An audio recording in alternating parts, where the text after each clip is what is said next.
Hello! What a fantastic day for a walk. So out today, had a few walking clients, but also just topping up the old steppage so that I can tick off my 10,000 steps today. And those of you who've been following will know I'm looking to achieve 10,000 steps every day in November as part of my 333,333 things in November. The reason why I set this challenge in November was it's getting darker, the weather sometimes, apart from today, can be a wee bit bleak, and that kind of hibernation feeling of let's just kick in. And with everything going on this year, mental health is something we all need to have a look after, as well as physical health, and keep us moving. So I added steps in to the challenge, because 10,000 allows you to get a really good sort of high total at the end of the month, so 300,000 if we do 10,000 every day, and so far it's going really well. And remember, if you want to join the challenge but 10,000 is too much for you, set it appropriately, make it 5, 4, 3, just get out and do some steps, and I'm going to tell you why. Apart from the obvious, it gets the body moving, gets the heart going, gets the lungs going, keeps the body sort of working and ticking over. That's really beneficial. It burns off calories, maybe not as many as we'd like, but it keeps that calorie ticking over as well, using them up. The more we use the joints, the more we sit still and we don't move, the joints seize up. Whereas if we can get them moving, keep them mobile, you know, the skeleton's designed to be mobile, and as we move the skeleton, it lubricates the joints.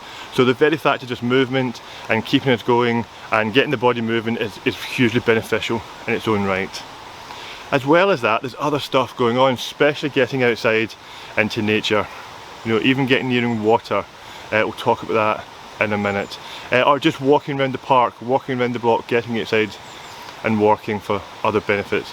Getting outside in daylight, you get those daily doses of vitamin D, or some of it. But you also increase oxytocin and melatonin. Melatonin, you need that to help you sleep. Oxytocin, part of those feel-good sort of hormones as well. But what else is going on? So as we walk around and we walk through nature, plants and trees and all of these things are giving off something called phytocytes. And what those phytocytes, and what they do is they actually shut off the production of cortisol. So cortisol being one of the main sort of fight or flight sort of hormones. Just by walking outside in nature, we get the antidote for that. It shuts it down. Likewise, you can hear water, just the wee burn running in the background. But again, if you can be next to water, it could be a pond, it could be a river, it can be, you know, a loch, it can just be a fountain, whatever it may be. Even looking at pictures of water, science has shown that water, again, when they do MRI scans on people looking at water or the sounds of water, it actually again reduces cortisol. It moves you away from the fight or flight towards rest and relaxation.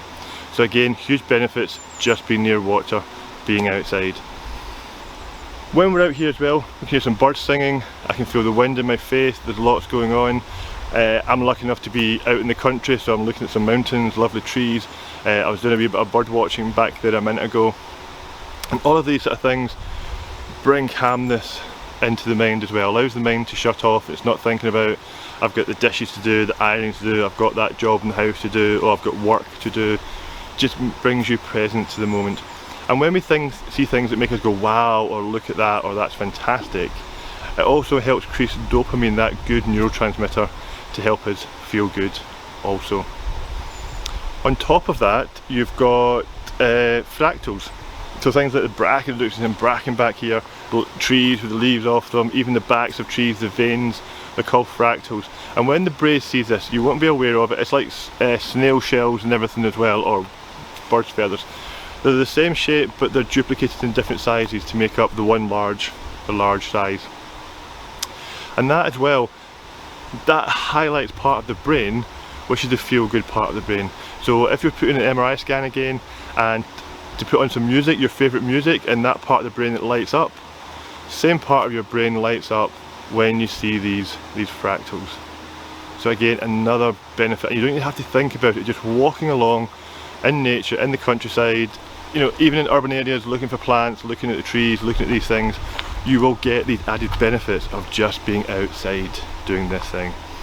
And the last thing, especially this time of year, lots of leaf mulch around, good soil around, you know, having a flower bed if you're in the city, or a window box, or an allotment, or getting out digging, or just walking, kicking through the leaves. It relieves a spore, and part of that spore is entered into the body, perfectly harmless, you know, it's a microorganism, perfectly harmless to it. In fact, it's hugely beneficial, because what it does, it stimulates the release of serotonin in the body. So just been walking through nature, maybe kicking up some of the leaves, giving a good smell of the ground, having a smell as you go around, might not look the right thing to do, but taking that smell in and getting those microorganisms into the body increases serotonin. And that's exactly the same thing. The serotonin uptake is what antidepressants are designed to do. So just by getting out for your walk, having that challenge of 10,000 steps or whatever your steppage is each day, gives you that motivation to get outside, but also knowing that you're doing yourself some great physical health and mental health, and challenging you to create healthy new habits. So it's not just 10,000 as an arbitrary number to do steps, there's actually some fantastic science in there as well to help you mentally and physically through this month of November, and hopefully further on into December and the new year. Okay, well I better finish off my steps for today, and look forward to catching up with you online in one of my workshops about shops soon. Cheers, bye!